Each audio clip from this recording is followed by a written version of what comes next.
Good morning, everyone. Everyone has been asking me, Kara, what is your gear? And they want to see the specifics. They want to see what augments I'm using, what armors I'm using, what weapons I'm using.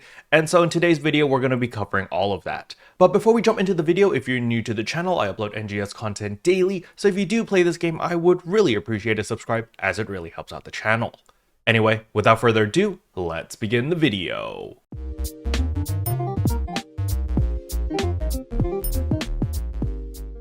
So the very first thing I want to go over is, of course, my HP as well as my photon points. A lot of people are like, Carol, how do you have so much HP? How do you have so much PP? Yes, I do have a lot of HP. It's at 1,393 and my PP is 233.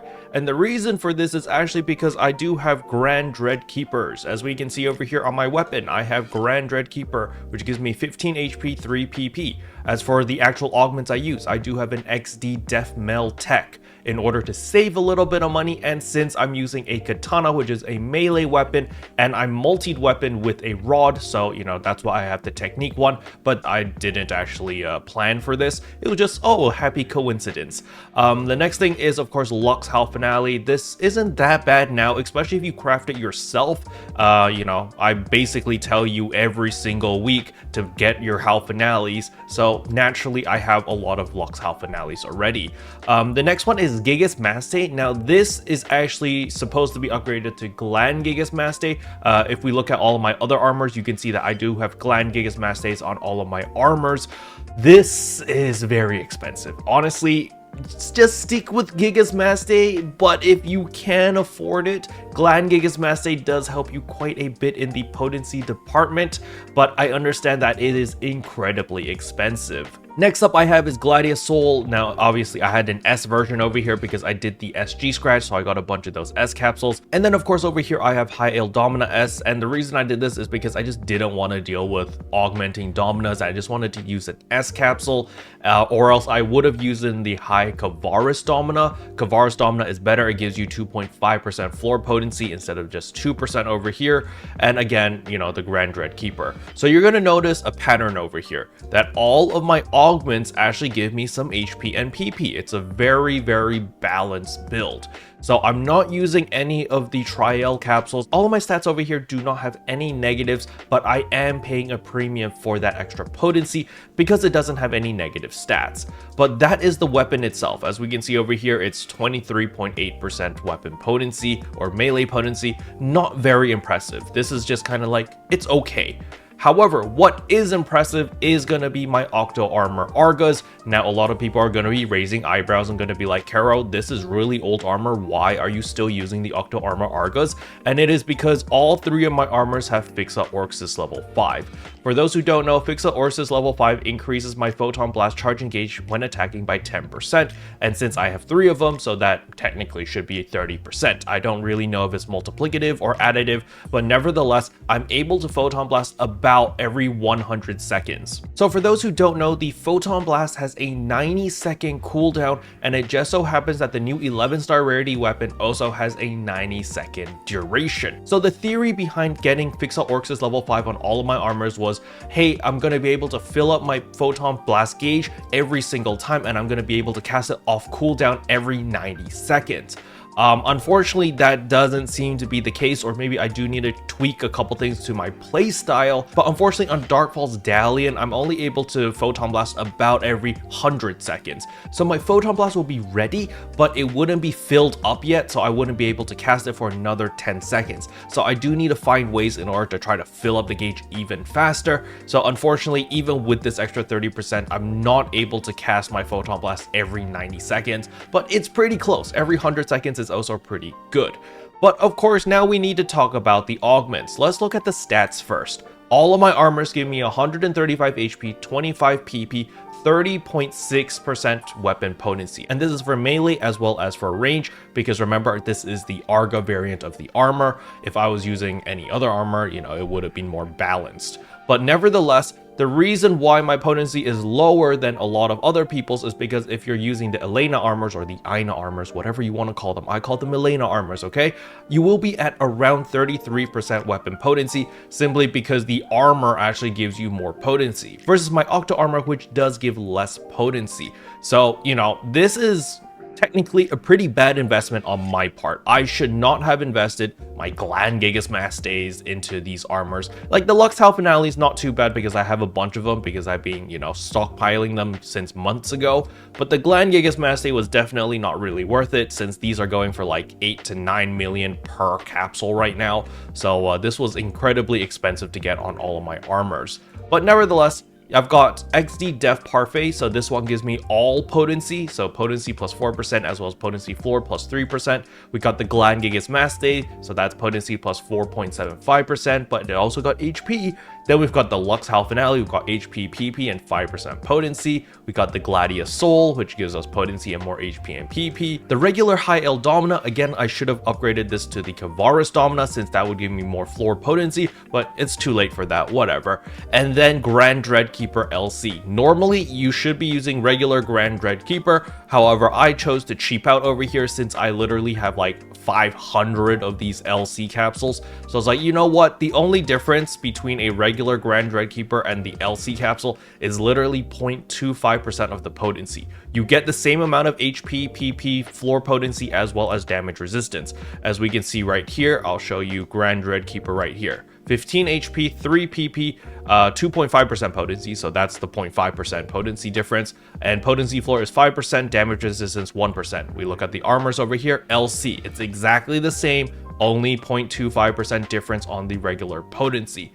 So I was like, listen, I'm gonna take the hit on the potency. My potency is not gonna be as high as it could be. It could be like what, like 31% over here instead of 30.6. But I'm like, whatever, it doesn't matter. So you can see over here, all three of my armors use the exact same augments. And now we come back finally to our stat sheet again, and we can see that my damage adjustment is 74%. I have damage resistance of 3.9%. I have 175.8% melee potency. So this is the potency that I rock when I run into Dark Falls Dalian. I do run the Ranger subclass because the Ranger subclass allows you to gain a 15% damage increase if you have a Ranger in your party that is using Blight Round. The moment you set the Blight Round on the enemy, then everyone in your team gains a 15% damage increase. So when we come over here and we go to learn class skill and we go under the Ranger, there is a skill right here called Blight Round Self Benefit. If we read it, increases damage to other parts when you hit an enemy part with a Blight Round. This effect applies only to your own attacks and its potency plus 15%. Well, it just so happens that this works as long as you have a Ranger main class in your party. They shoot Blight Round on anything, and whatever you're hitting, you will gain this 15% increase in potency, and it will make your life much, much easier. Now, this obviously only works in a pre-made group or an organized group because that way you can make sure you have a Ranger. If you are pugging this, it is kind of a risk if you take the Ranger subclass because you don't know if you are going to get a Ranger in your party or not. Now that you guys can see my stat sheet information over here, what is even more important than just raw numbers of potency and all of that is actually your DPS when you're running Dark Falls Dalian. As you guys can see in the B-roll right now, during the very last phase, I'm able to get to 8.8k DPS. For me personally, this is a personal best on the Braver, so there is a ton of room for improvement. It's not just about your raw potency. Sure, getting a lot of potency or getting this really high is definitely going to help you deal more damage. However, there is also a ton of room to improve, to optimize your rotations, to learn the boss fight in order to optimize your damage. Something that really helped me increase my damage significantly is Fearless Attitude. Fearless Attitude is incredibly scary in Dark Falls Dalian because you basically have to make sure that you get that counter off. You have to stop attacking, stop doing anything, and the enemy has to hit you, you get that counter off, and you deal tons of damage. But it's very scary because even with my super high HP, I technically still get 2 shot from Dark Falls Dalian. So it's incredibly scary. And so I just need to get over that fear and get really comfortable with doing Fearless Attitude all the time in order to deal that extra damage. Because if I don't do Fearless Attitude, my DPS is like 6,000, 6.5k. It's relatively low. However, when I do take advantage of Fearless Attitude and I take advantage of the boss rotations and I just min-max as much as I can, you can reach much higher levels of damage.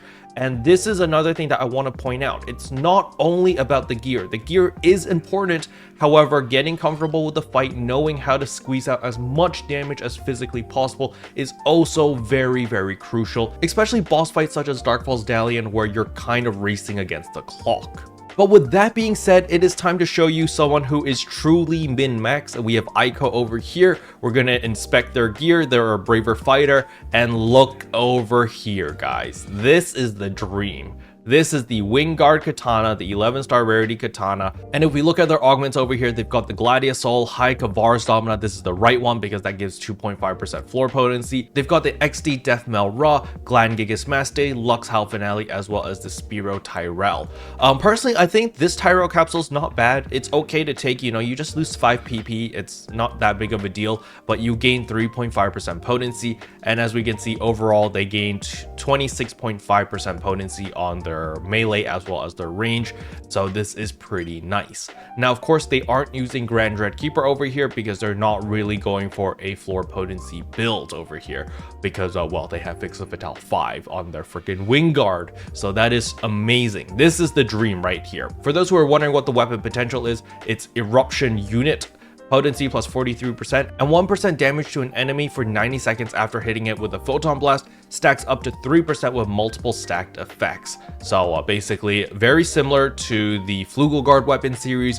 You have 3 people with this weapon, you Photon Blast, everyone deals additional damage to it, up to 3% additional damage if you have 3 people with the Wingguard weapon series, and it lasts for 90 seconds. Remember, your Photon Blast cooldown is 90 seconds. So if you can get enough Photon Blast charge regeneration, or just, you know, attack fast enough in order to get your Photon Blast up all the time, you can technically get a 100% uptime on this extra 3% damage if all 3 players are able to do the same. So this is really, really nice. Now, as for the armors over here, we can see that they are using the Elena armors or the Aina armors, whatever you want to call it, with Fixa Performa 5 on 2 of them, as well as Fixa Orsis on 1 of them.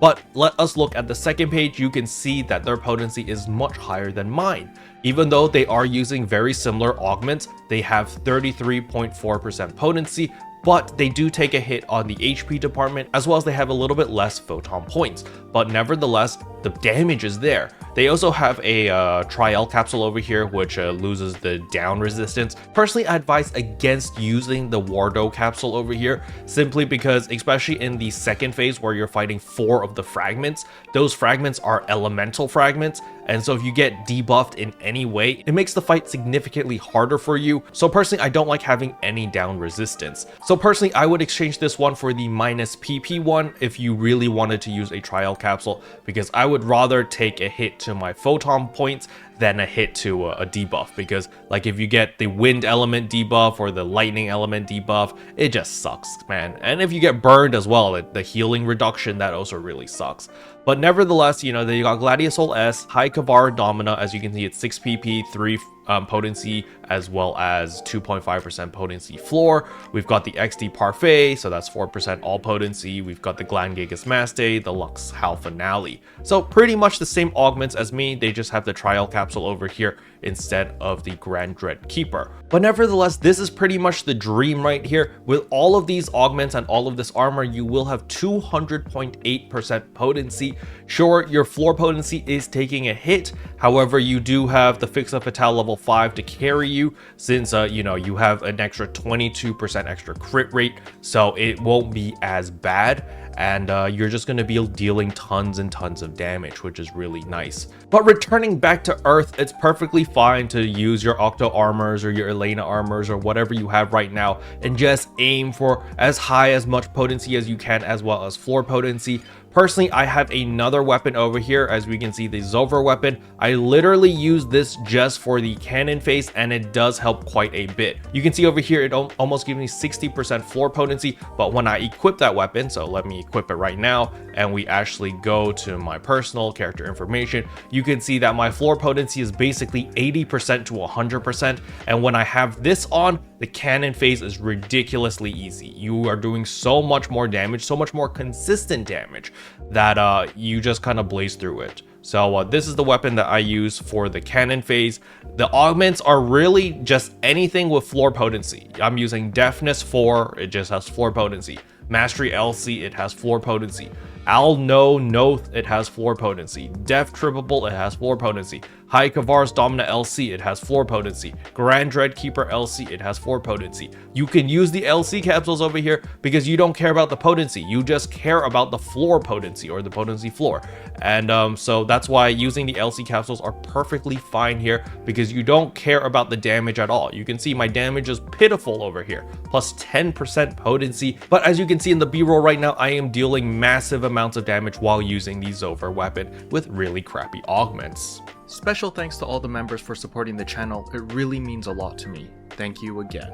But yeah, that's all I wanted to cover in today's video. Hopefully you guys found it helpful. If you did, I would appreciate a like and a subscribe, and I'll see you guys in tomorrow's video.